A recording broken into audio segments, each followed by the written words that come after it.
Assalamualaikum warahmatullahi wabarakatuh.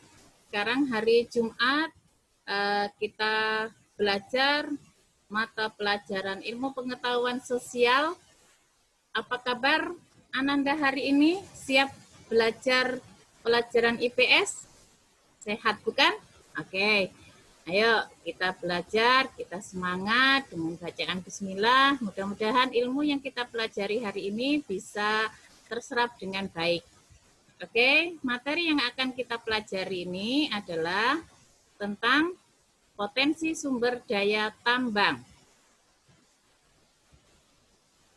Karena kemarin Ibu menyatakan bahwa masih bersambung, jadi tujuan pembelajaran hari ini masih sama, yaitu memahami konsep potensi sumber daya tambang di Indonesia. Apa saja sumber bahan tambang yang ada di Indonesia yang lain? Ini adalah peta konsep yang kemarin sudah Ibu sampaikan. Beberapa daerah ini kaya sekali dengan bahan tambang dan dikelola sedemikian rupa untuk kesejahteraan manusia di Indonesia. Oke, yang ke-11, marmer. Batu marmer atau batu pualam ini merupakan hasil metamorfosis dari batu gamping. Marmer yang murni berwarna putih dan tersusun oleh mineral kalsit.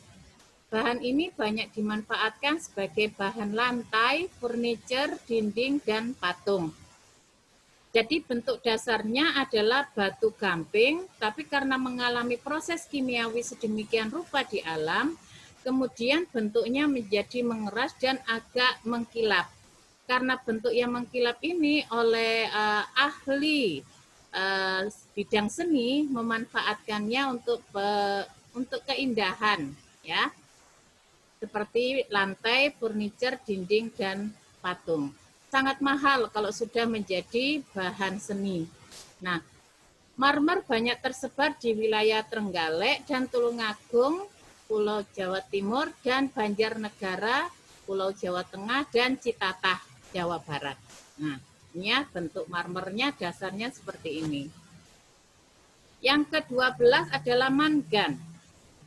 Sekitar 90% mangan dunia digunakan untuk tujuan metalurgi. Apa itu metalurgi? Metalurgi itu adalah proses produksi besi baja. Jadi dimanfaatkan sedemikian rupa untuk kegiatan pencampuran menjadi besi baja. Kemudian mangan ini adalah salah satu campurannya. Sementara itu penggunaan mangan untuk tujuan non-metalurgi antara lain untuk proses pembuatan baterai kering, keramik, gelas, dan gelas kimia. Potensi cadangan biji mangan di Indonesia cukup besar tersebar di Indonesia karena belum populer, ya, sehingga belum terkelola dengan baik. Tetapi fungsinya sangat bermanfaat untuk kegiatan metalurgi maupun non-metalurgi. Nah, sekarang potensi tersebut ada di Pulau Sumatera, Kepulauan Riau, Sulawesi, Nusa Tenggara, Maluku, dan Papua. Kemudian penambangannya itu diolahnya di daerah Yogyakarta, daerah Kliripan, di Jawa Barat, di Tasikmalaya, dan Kalimantan Selatan ada di Martapura. Kaolin. Sekilas kaolin ini seperti batu kapur, tapi dia ada unsur-unsur tertentu yang berbeda dengan batu kapur. Kaolin merupakan bahan untuk membuat cat dan keramik karena mempunyai warna putih dan mengkilap. Pemanfaatan lain digunakan dalam campuran produk kosmetik. Potensi dan cadangan kaolin yang besar di Indonesia terdapat di Kalimantan Barat, Kalimantan Selatan, Pulau Bangka, Belitung, Pulau Sumatera, Pulau Jawa, dan Sulawesi Utara. Nah, ini adalah contoh betapa indahnya Allah menciptakan sumber daya kaolin ini yang luar biasa, yang bermanfaat untuk orang-orang Indonesia. Yang ke-14 adalah asbes. Lihat bentuk dasar batuannya seperti ini. lihat hasil jadinya dan warnanya yang berubah seperti ini, ya. Jadi asbes itu merupakan bahan mineral yang berserat sehingga banyak dimanfaatkan sebagai bahan entermit. Entermit itu atap, ya, dan pakaian tahan panas. Asbes terdapat di Pulau Halmahera dan Pulau Seram di daerah Maluku serta Kuningan di Jawa Barat. Nih, ya, jadi bentuknya yang seperti ini kemudian terkelola menjadi putih kecoklatan. Intan, ini adalah bentuk logam mulia ya. Intan ini dalam tingkatan kekerasan batuan merupakan batuan yang mempunyai tingkat kekerasan paling tinggi. Karena sangat kerasnya biasanya digunakan untuk mengiris kaca dan marmer. Marmer itu sudah luar biasa kuat, itu bisa bisa diiris dengan menggunakan intan. Intan berasal dari endapan tumbuhan jenis pakis-pakisan yang telah mengalami proses yang sangat lama, proses pelapukan kimiawi dan fisika sedemikian rupa di dalam tanah, kemudian terendap jutaan tahun, ketika sudah berubah menjadi unsur-unsur mineral, jadilah bentukan dasar intan itu batuan seperti ini, berkilau, ya. Kemudian karena ada unsur-unsur kilauan itu, maka oleh manusia yang mempunyai nilai seni dibuatlah bentuk hiasan yang sangat indah dan sangat mahal harganya ini. Intan tersebar di Martapura, Kalimantan Selatan, Longiram, Kalimantan Timur, Saipenang, Kalimantan Tengah, dan Muara-Mangkiang, Kalimantan Barat. Nah, jadi Pulau Kalimantan ini kaya akan intan dan sumber dayanya bisa diubah menjadi perhiasan yang luar biasa mahal. Yodium, ada yang bilang iodium, sama aja. Bentuk dasarnya seperti ini, kemudian bisa dicampurkan dari apa ini? Garam, ya. Keberadaan yodium di Indonesia itu dikarenakan kondisi geologi Indonesia. Hal tersebut berkaitan dengan keberadaan air dan minyak bumi, yaitu merupakan air konat atau air purba yang mengandung yodium dengan berbagai variasi dalam suatu endapan permeabel.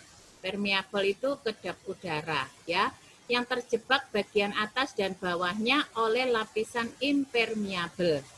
Jadi struktur kimiawinya itu mengendap sedemikian rupa, dibantu oleh alam, jadilah bentuk yodium itu seperti ini. Kemudian terolah sedemikian rupa sehingga bisa dimanfaatkan oleh manusia. Yodium biasa digunakan untuk campuran garam dapur.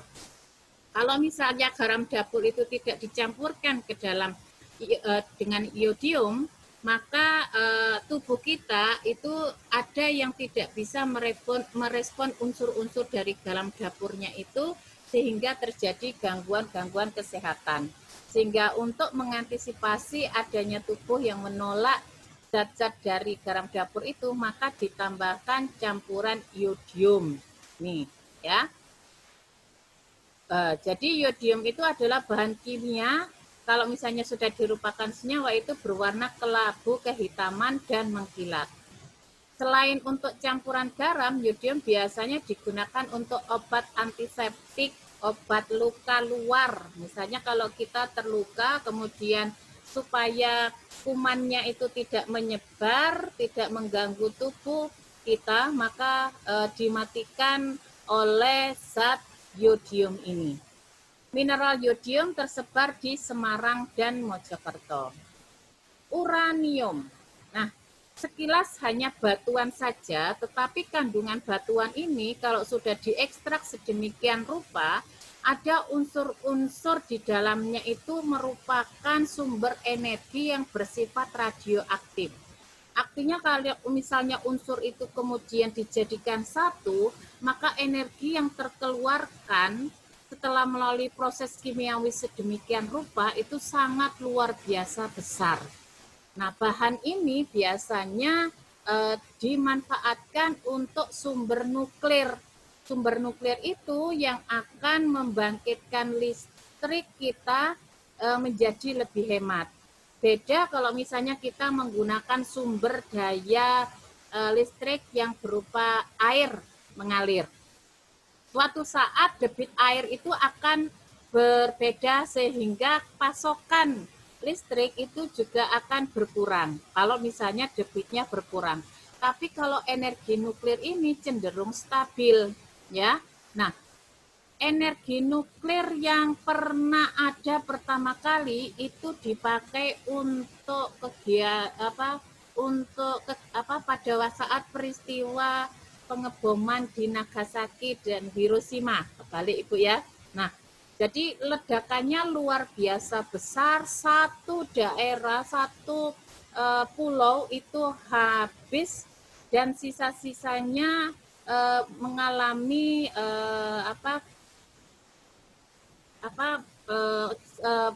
keturunannya dari manusia maupun hewan serta tumbuhan itu masih merasakan akibat dari radioaktif tersebut. Nah, jadi ada untung ada ruginya. Ya, di Indonesia karena bahan tambang ini belum terkelola dengan baik karena tujuannya juga masih perlu penanganan lebih lanjut, kita menggunakan energi nuklir yang berasal dari uranium ini, maka harus ada pemikiran yang sangat luas dampak negatif dan positifnya ketika menggunakan energi nuklir untuk membangkitkan tenaga listrik, ya. Yang ke-18 wolfram.